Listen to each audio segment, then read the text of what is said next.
Back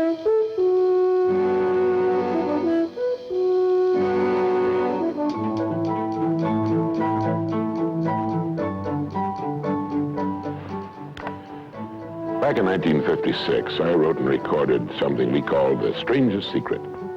Without advertising or fanfare of any kind, it outsold all other non-musical, non-entertainment type recordings.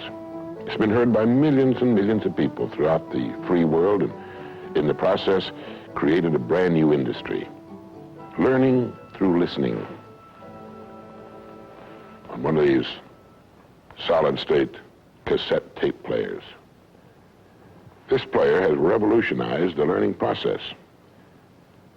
Now people listen in their automobiles while driving to and from work and on sales calls, time that was formerly wasted, on their commuter train with the little earpiece, in the bathroom while shaving in the morning, at the dinner table with the children gathered around the table and the whole family together for a change.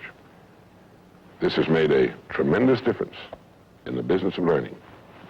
But getting back to The Strangest Secret, what makes a bestseller?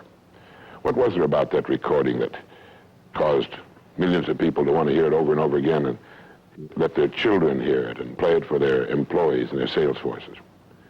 Well, I'm making a talk here today in which I'll cover the highlights and philosophy of The Strangest Secret, and I'd like to invite you to join us, and I hope you find it of some value.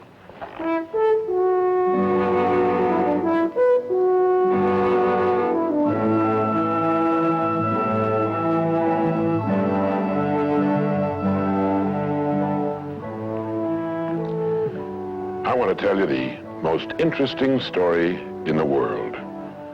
Why a person becomes the person he becomes. Why a little boy or a little girl grows up to be the kind of person he or she becomes.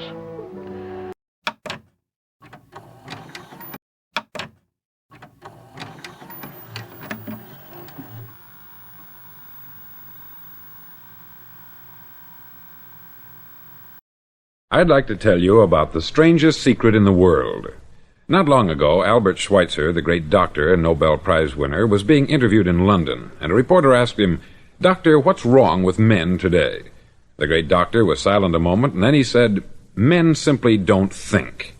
And it's about this that I want to talk with you. We live today in a golden age. This is an era that man has looked forward, dreamed of, and worked toward for thousands of years. But since it's here, we pretty well take it for granted. We in America are particularly fortunate to live in the richest land that ever existed on the face of the earth, a land of abundant opportunity for everyone. But do you know what happens? Let's take 100 men who start even at the age of 25. Do you have any idea what will happen to those men by the time they're 65? These 100 men who all start even at the age of 25 believe they're going to be successful. If you asked any one of these men if he wanted to be a success, he'd tell you that he did. And you'd notice that he was eager toward life, that there was a certain sparkle to his eye, an erectness to his carriage, and life seemed like a pretty interesting adventure to him.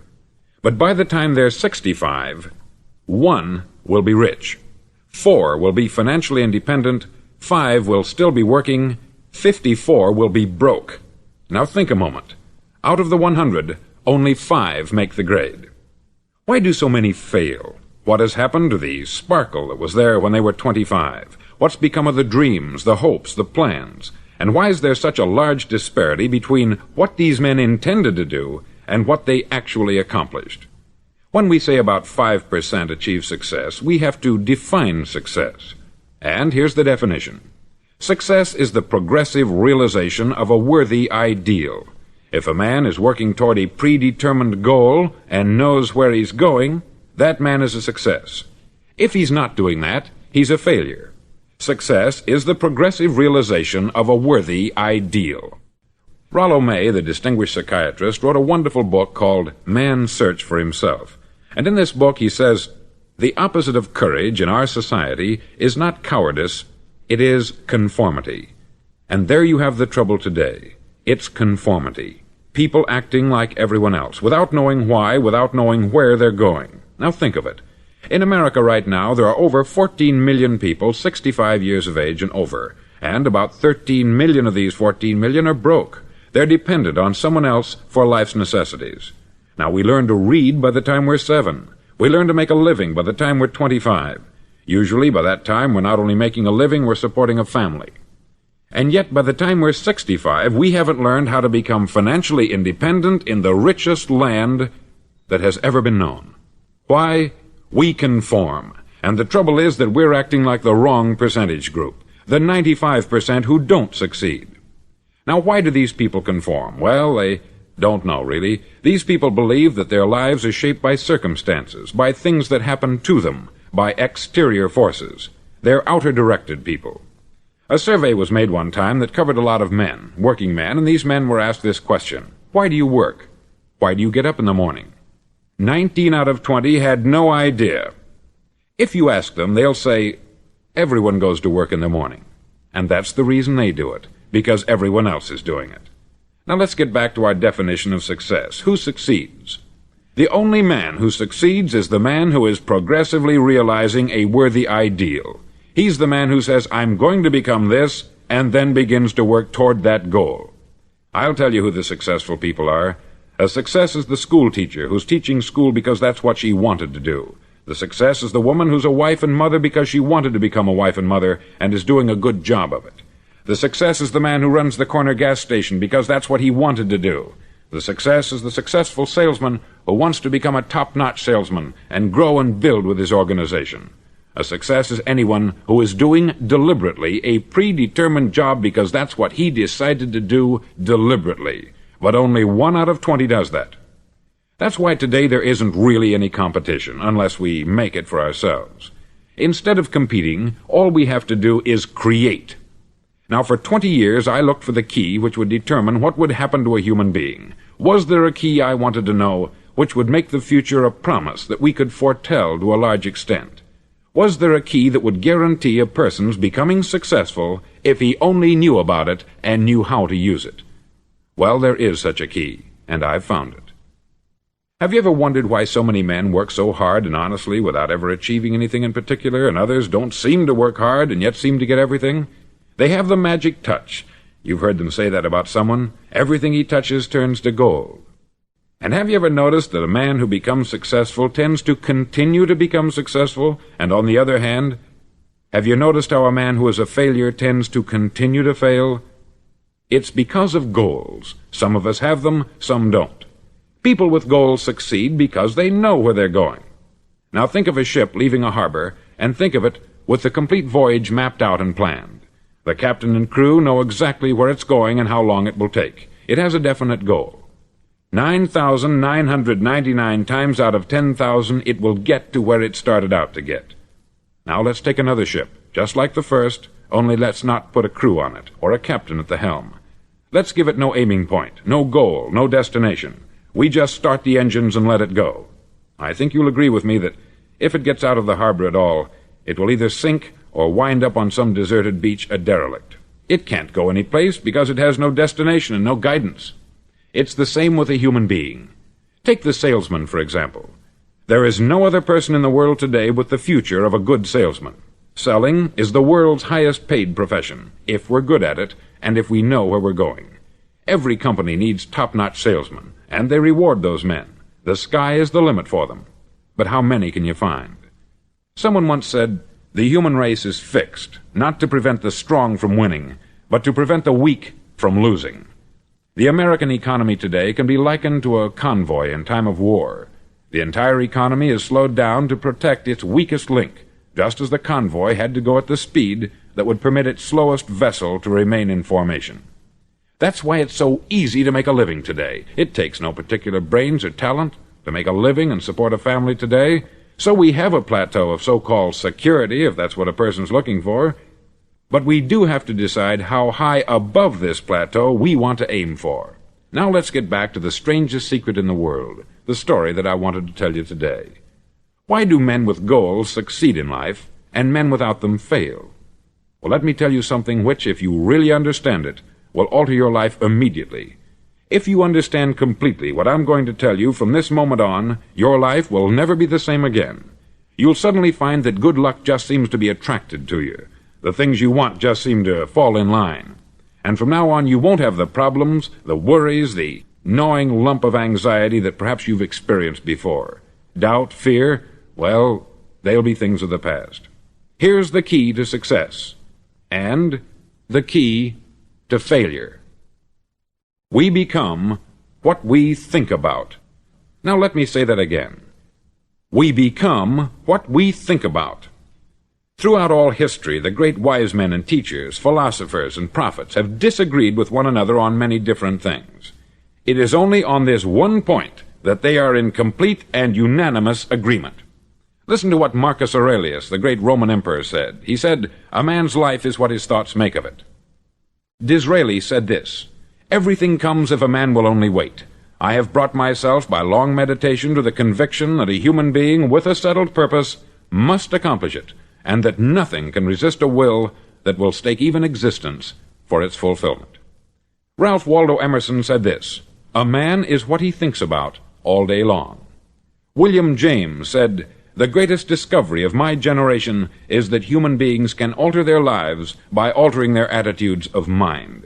And he also said, "We need only in cold blood act as if the thing in question were real, and it will become infallibly real by growing into such a connection with our life that it will become real. It will become so knit with habit and emotion that our interest in it will be those which characterize belief." He also said this, "If you only care enough for a result, you will almost certainly attain it. If you wish to be rich, you will be rich. If you wish to be learned, you will be learned. If you wish to be good, you will be good. Only you must then really wish these things, and wish them exclusively, and not wish at the same time 100 other incompatible things just as strongly." In the Bible you read, in Mark 9:23, "If thou canst believe, all things are possible to him that believeth." Dr. Norman Vincent Peale said this, "This is one of the greatest laws in the universe. Fervently do I wish I had discovered it as a very young man. It dawned upon me much later in life, and I've found it to be one of the greatest, if not my greatest discovery, outside of my relationship to God. And the great law, briefly and simply stated, is that if you think in negative terms, you'll get negative results. If you think in positive terms, you will achieve positive results. That is the simple fact which is at the basis of an astonishing law of prosperity and success. In 3 words, believe and succeed." William Shakespeare put it this way, "Our doubts are traitors, and make us lose the good we oft might win by fearing to attempt." George Bernard Shaw said, "People are always blaming their circumstances for what they are. I don't believe in circumstances. The people who get on in this world are the people who get up and look for the circumstances they want, and if they can't find them, make them." Well, it's pretty apparent, isn't it? And every person who discovered this for a while believed that he was the first one to work it out. We become what we think about. Now it stands to reason that a person who's thinking about a concrete and worthwhile goal is going to reach it, because that's what he's thinking about. And we become what we think about. Conversely, the man who has no goal, who doesn't know where he's going, and whose thoughts must therefore be thoughts of confusion and anxiety and fear and worry, becomes what he thinks about. His life becomes one of frustration, fear, anxiety, and worry. And if he thinks about nothing, he becomes nothing. Now, how does it work? Why do we become what we think about? Well, I'll tell you how it works as far as we know. Now, to do this, I want to tell you about a situation that parallels the human mind. Suppose a farmer has some land, and it's good, fertile land. Now, the land gives the farmer a choice. He may plant in that land whatever he chooses. The land doesn't care. It's up to the farmer to make the decision. Now, remember, we're comparing the human mind with the land, because the mind, like the land, doesn't care what you plant in it. It will return what you plant, but it doesn't care what you plant. Now, let's say that the farmer has 2 seeds in his hand. One is a seed of corn, the other is nightshade, a deadly poison. He digs 2 little holes in the earth, and he plants both seeds, one corn, the other nightshade. He covers up the holes, waters, and takes care of the land, and what will happen? Invariably, the land will return what is planted. As it's written in the Bible, "As ye sow, so shall ye reap." Remember, the land doesn't care. It will return poison in just as wonderful abundance as it will corn. So up come the 2 plants, one corn, one poison. Now, the human mind is far more fertile, far more incredible and mysterious than the land, but it works the same way. It doesn't care what we plant. Success, failure. A concrete, worthwhile goal, or confusion, misunderstanding, fear, anxiety, and so on. But what we plant, it will return to us. You see, the human mind is the last great unexplored continent on the earth. It contains riches beyond our wildest dreams. It will return anything we want to plant. Now you might say, well, if that's true, why don't people use their minds more? Well, I think they've figured out an answer to that too. Our mind comes as standard equipment at birth. It's free, and things that are given to us for nothing we place little value on. Things that we pay money for, we value. The paradox is that exactly the reverse is true. Everything that's really worthwhile in life came to us free. Our mind, our soul, our body, our hopes, our dreams, our ambitions, our intelligence, our love of family and children and friends. All these priceless possessions are free, but the things that cost us money are actually very cheap and can be replaced at any time. A good man can be completely wiped out and make another fortune. He can do that several times. Even if our home burns down, we can rebuild it, but the things we got for nothing, we can never replace. The human mind isn't used merely because we take it for granted. Familiarity breeds contempt. It can do any kind of job we assign to it, but generally speaking, we use it for little jobs instead of big important ones. Universities have proved that most of us are operating on about 10% of our abilities. Decide now, what is it you want? Plant your goal in your mind. It's the most important decision you'll ever make in your entire life. Do you want to be an outstanding salesman, a better worker at your particular job? Do you want to go places in your company, in your community? All you've got to do is plant that seed in your mind. Care for it. Work steadily toward your goal, and it will become a reality. It not only will, there's no way that it cannot. You see, that is a law, like the laws of Sir Isaac Newton, the laws of gravity. If you get on top of a building and jump off, you'll always go down. You'll never go up. And it's the same with all the other laws of nature. They always work. They're inflexible. Think about your goal in a relaxed, positive way. Picture yourself in your mind's eye as having already achieved this goal. See yourself doing the things you will be doing when you've reached your goal. Ours has been called the phenobarbital age, the age of ulcers and nervous breakdowns. At a time when medical research has raised us to a new plateau of good health and longevity, far too many of us worry ourselves into an early grave trying to cope with things in our own little personal ways, without learning a few great laws that will take care of everything for us. These things we bring on ourselves through our habitual way of thinking. Every one of us is the sum total of his own thoughts. He is where he is because that is exactly where he really wants to be, whether he'll admit that or not. Each of us must live off the fruit of his thoughts in the future, because what you think today and tomorrow, next month and next year, will mold your life and determine your future. You're guided by your mind. I remember one time I was driving through Arizona, and I saw one of those giant earth-moving machines roaring along the road at about 35 miles an hour with what looked like 20 tons of dirt in it, a tremendous, incredible machine, and there was a little man perched way up on top with the wheel in his hands guiding it. And as I drove along, I was struck by the similarity of that machine to the human mind. Just suppose you're sitting at the controls of such a vast source of energy. Are you going to sit back and fold your arms and let it run itself into a ditch? Or are you going to keep both hands firmly on the wheel and control and direct this power to a specific, worthwhile purpose? It's up to you. You're in the driver's seat. You see, the very law that gives us success is a two-edged sword. We must control our thinking. The same rule that can lead a man to a life of success, wealth, happiness, and all the things he's ever dreamed of for himself and his family, that very same law can lead him into the gutter. It's all in how he uses it, for good or for bad. This is the strangest secret in the world. Now, why do I say it's strange, and why do I call it a secret? Actually, it isn't a secret at all. It was first promulgated by some of the earliest wise men, and it appears again and again throughout the Bible. But very few people have learned it, understand it. That's why it's strange, and why, for some equally strange reason, it virtually remains a secret. I believe that you could go out and walk down the main street of your town and ask one man after another what the secret of success is, and you probably wouldn't run into one man in a month who could tell you. Now, this information is enormously valuable to us if we really understand it and apply it. It's valuable to us not only for our own lives, but the lives of those around us, our family, employees, associates, and friends. Life should be an exciting adventure. It should never be a bore.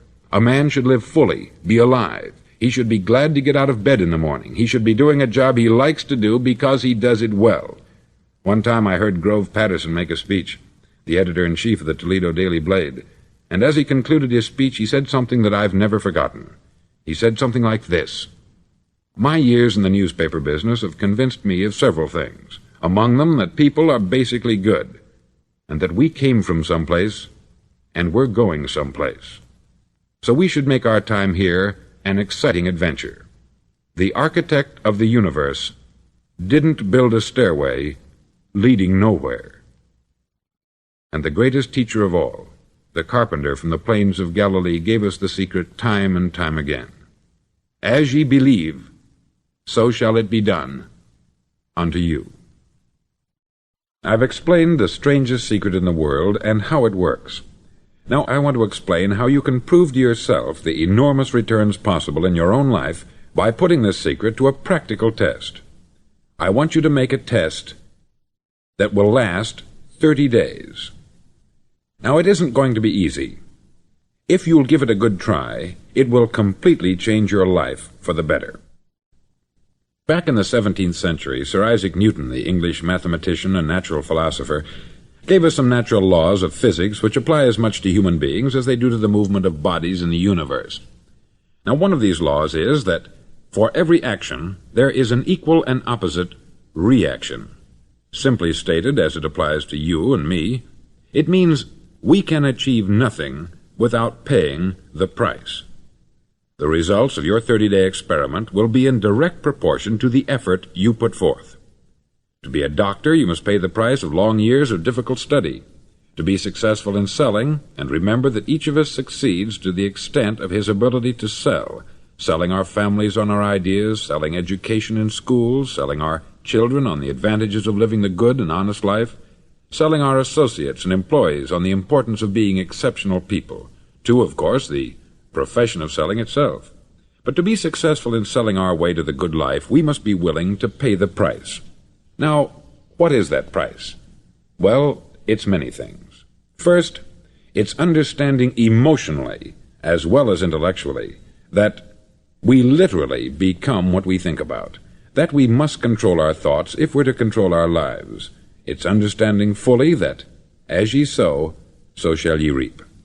Secondly, it's cutting away all the fetters from the mind and permitting it to soar as it was divinely designed to do. It's the realization that your limitations are self-imposed, and that the opportunities for you today are enormous beyond belief. It's rising above narrow-minded pettiness and prejudice. Thirdly, to use all your courage to force yourself to think positively on your own problem, to set a definite and clearly defined goal for yourself, to let your marvelous mind think about your goal from all possible angles, to let your imagination speculate freely upon many different possible solutions, to refuse to believe there are any circumstances sufficiently strong to defeat you in the accomplishment of your purpose, to act promptly and decisively when your course is clear, and to keep constantly aware of the fact that you are, at this moment, standing in the middle of your own acre of diamonds, as Russell Conwell used to point out. Fourth, save at least 10% of what you earn. It's also remembering that no matter what your present job, it has enormous possibilities if you're willing to pay the price. Now let's just go over the important points in the price each of us must pay to achieve the wonderful life that can be ours. It is, of course, worth any price. 1, you will become what you think about. 2, remember the word imagination. Let your mind soar. 3, courage. Concentrate on your goal every day. 4, save 10% of what you earn. And action. Ideas are worthless unless we act on them. Now I'll try to outline the 30-day test I want you to make. Now keep in mind that you have nothing to lose by making this test, and everything you could possibly want to gain. There are 2 things that may be said of everyone. Each of us wants something, And each of us is afraid of something. I want you to write on a card what it is you want more than anything else. It may be more money. Perhaps you'd like to double your income or make a specific amount of money. It may be a beautiful home. It may be success at your job. It may be a particular position in life. It could be a more harmonious family. Each of us wants something. Write down on your card specifically what it is that you want. Make sure it's a single goal and clearly defined. You needn't show it to anyone, but carry it with you so that you can look at it several times a day. Think about it in a cheerful, relaxed, positive way each morning when you get up, and immediately you have something to work for, something to get out of bed for, something to live for. Look at it every chance you get during the day and just before going to bed at night. As you look at it, remember that you must become what you think about, and since you're thinking about your goal, you realize that soon it will be yours. In fact, it's yours really the moment you write it down and begin to think about it. Look at the abundance all around you as you go about your daily business. You have as much right to this abundance as any other living creature. It's yours for the asking. Now we come to the difficult part. Difficult because it means the formation of what is probably a brand new habit, and new habits are not easily formed. Once formed, however, it'll follow you for the rest of your life. Stop thinking about what it is you fear. Each time a fearful or negative thought comes into your consciousness, replace it with a mental picture of your positive and worthwhile goal. There will come times when you will feel like giving up. It's easier for a human being to think negatively than positively. That's why only 5% is successful. You must begin now to place yourself in that group. For 30 days you must take control of your mind. It will think only about what you permit it to think. Each day for this 30-day test, do more than you have to do. In addition to maintaining a cheerful, positive outlook, give of yourself more than you've ever done before. Do this knowing that your returns in life must be in direct proportion to what you give. The moment you decide on a goal to work toward, you're immediately a successful person. You're then in that rare and successful category of people who know where they're going. Out of every 100 people, you belong to the top 5. Don't concern yourself too much with how you're going to achieve your goal. Leave that completely to a power greater than yourself. All you have to do is know where you're going. The answers will come to you of their own accord. Remember these words from the Sermon on the Mount, and remember them well. Keep them constantly before you this month of your test. Ask, and it shall be given you. Seek, and ye shall find. Knock, and it shall be opened unto you. For every one that asketh receiveth, and he that seeketh findeth, and to him that knocketh it shall be opened. It's as marvelous and as simple as that. In fact, it's so simple that in our seemingly complicated world it's difficult for an adult to understand that all he needs is a purpose and faith. For 30 days, do your best. If you're a salesman, go at it as you've never done before, not in hectic fashion, but with the calm, cheerful assurance that time well spent will give you the abundance in return you deserve and want.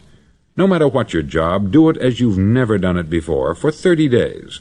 And if you've kept your goal before you every day, you'll wonder and marvel at this new life you've found.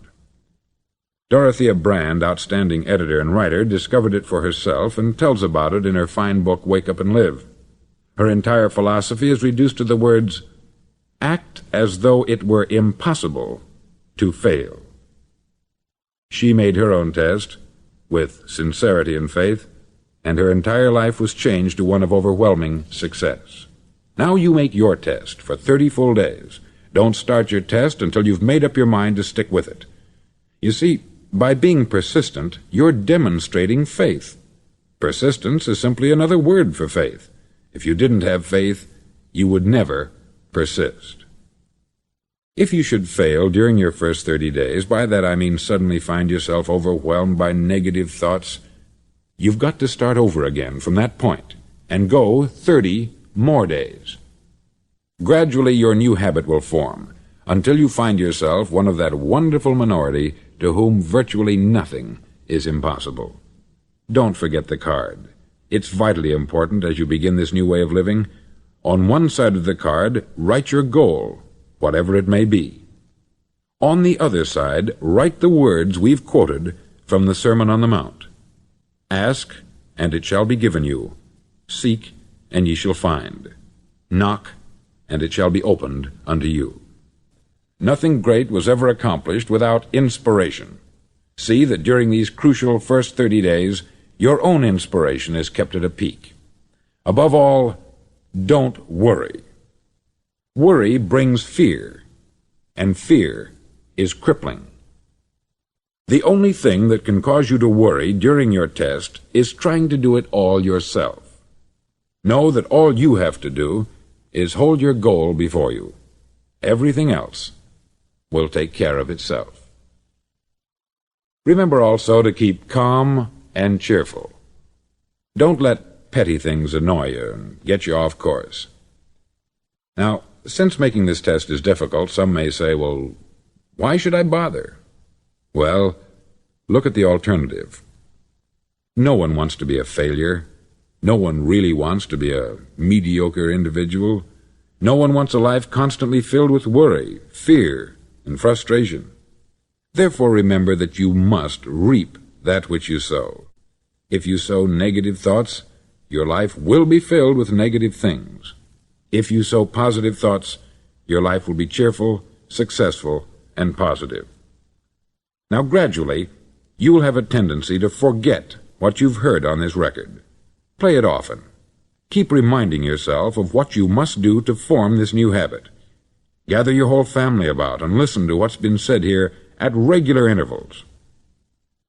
You know, most men will tell you that they want to make money without understanding the law.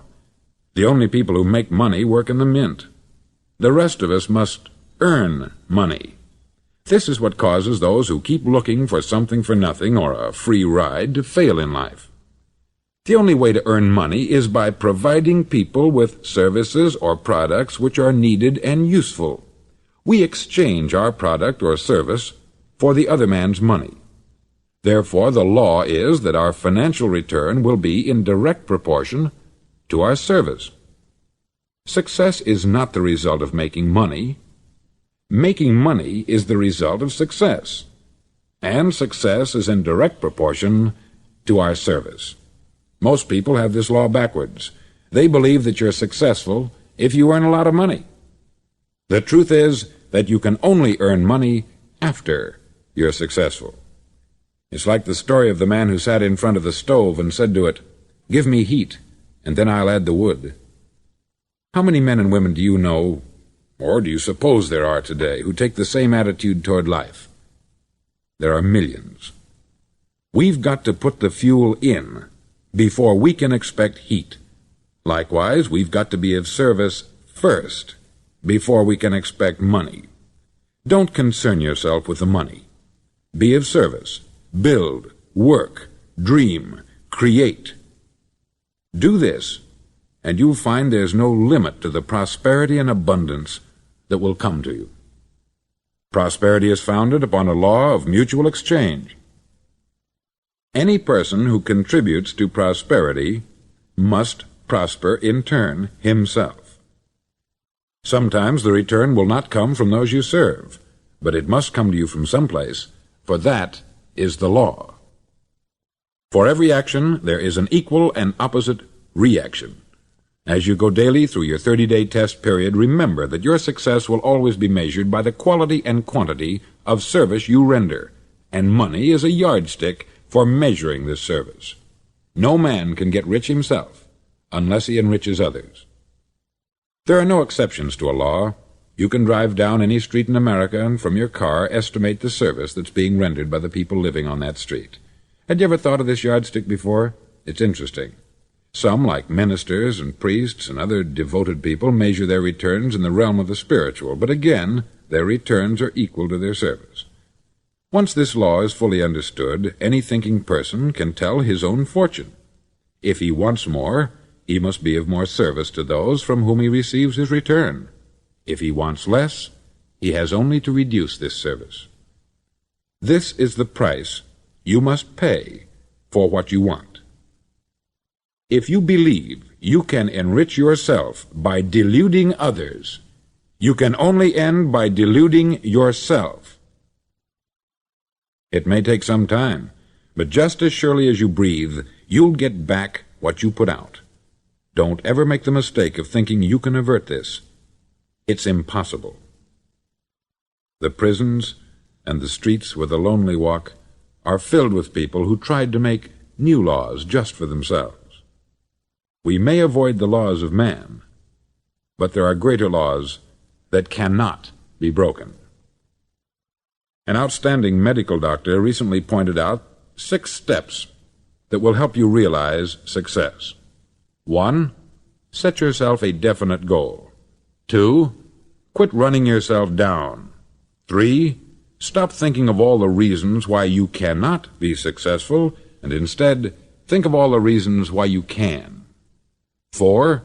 Trace your attitudes back through your childhood and try to discover where you first got the idea you couldn't be a success, if that's the way you've been thinking. 5. Change the image you have of yourself by writing out a description of the person you would like to be. And 6. Act the part of the successful person you have decided to become. The doctor who wrote those words is a noted West Coast psychiatrist, David Harold Fink, M.D. Do what all experts since the dawn of recorded history have told you you must do. Pay the price by becoming the person you want to become. It's not nearly as difficult as living unsuccessfully. Make your 30-day test. Then repeat it. Then repeat it again. Each time it will become more a part of you until you'll wonder how you could ever have lived any other way.